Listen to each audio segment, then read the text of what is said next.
The world of cave exploration comes with adventures, and at times they end up terribly for the explorers. Cave exploration isn't for the faint-hearted. Many won't forget the thrilling 14 hours of cave rescue that happened in Weybridge Cave. It was the most orderly rescue operation that's happened ever since one of the most dangerous cave accidents was reported. Are you enjoying our cave exploring videos and not subscribed yet? Please consider subscribing to our channel.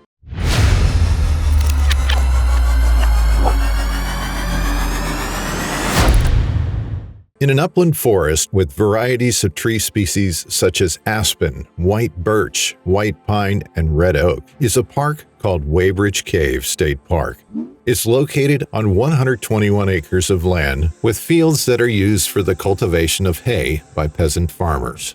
The land was secured in 1966. The cave is a natural region within the park. It was commissioned in the 1980s. Though the cave isn't developed, there are no facilities that can attract you, no parking lot or trail, yet it is the largest cave in Vermont and the second largest in New England.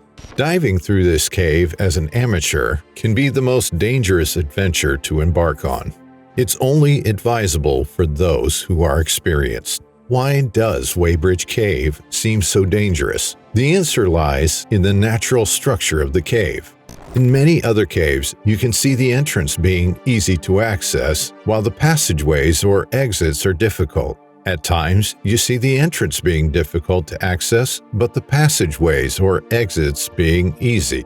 The reverse is the case at Weybridge Cave. Both the entrance and the passageways are difficult to access. On August 6, 2013, two young unidentified men in their 20s set out for an adventure at Weybridge Cave Natural Area. Like other enthusiastic cave explorers, they went with the hope of enjoying a great adventure in the Weybridge Cave. On the evening of this same day, at about 5:30 p.m., they made their way through the difficult cave system and explored the cave. They entered the cave without ropes and harnesses. After exploration of 120 feet of passages, it was time to leave the cave, and as they were trying to free climb to the exit of the cave, one of these young men fell while climbing the 40-foot drop, about 15 feet. He fell on his feet and tailbone.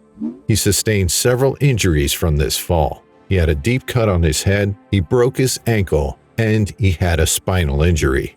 He lost feeling in his lower extremities and was unable to move them. The fall was so bad, there was a need for a rescue because due to the difficult cave system, only his friend could not help him out. He needed helping hands that were familiar with the Weybridge Cave system. His friend ascended to call 911 around 7 p.m. The Weybridge Fire Department was called upon by the 911 services, and the Vermont Cave Rescue was also called. When they got to the cave, which has a less than 3-foot diameter entrance, the chief of the fire department opted out because the case was difficult beyond the abilities of his department. Middlebury Technical Rescue, Middlebury EMS, New Haven Technical Rescue, the Vermont Cave Rescue Network, and Northern New York Life Flight all responded from the area around Saranac Lake. Among the rescuers was a man named Steve Hazelton, and he was a part of the mission because he participated in a rescue in the same cave about 10 years ago. Hazelton was from Vermont Cave Rescue, and he contacted Scott Supernaw to inform the Rutland Regional Ambulance to make the Cave Rescue Cache available. This cache is specialized equipment that will likely be helpful for the rescue, and it includes military field phones and wire for communication, special patient assessment and packaging equipment, and a limited amount of passage modification equipment. They also called on competent cave explorers that are within the region to join the rescue team. A 76-year-old caver, Peter Grant, was also part of the rescue team. He rappelled down the cave on a rope that he tied to a dead tree to meet the victim. Some other cavers that came around also went underground. The rope that was fixed by Grant was removed from the dead tree and tied to a stronger tree to support his weight as he descended. They fixed on strong trees a 600-foot convey line and a 300-foot belay line. Then they passed it into the cave. For safety reasons, the conveying and belay teams gave themselves enough space. One man of the rescue teams, named Robert Riversong, went into the cave to descend with the gear to the rescue team underground. He stayed on the first layer where another member of the team, Peter Gillette, was positioned. Robert checked the 4-point high anchor that was laden on just 2 cams on the side of the vertical rock projection from the roof. The other 2 cams that were on the same rock had no load on them and could have experienced a forceful impact if there was any failure of the initial anchor. This will undoubtedly cause the rock to fall from the roof and land on Robert, Peter, and eventually on the people that were underground. Robert fixed the tall anchor to make the 4 cams share the loads equally. He checked other anchors in another top region for their security. Among the rescue equipment that was brought to the accident scene was a Skedco OSS, Oregon Spine Splint, a device for spinal immobilization extrication. Other cavers arrived to also assist the team underground. Since there were 2 pinches at the 2 vertical drops of the cave, it would be difficult for them to pass a victim who couldn't lift himself through such a small dimension.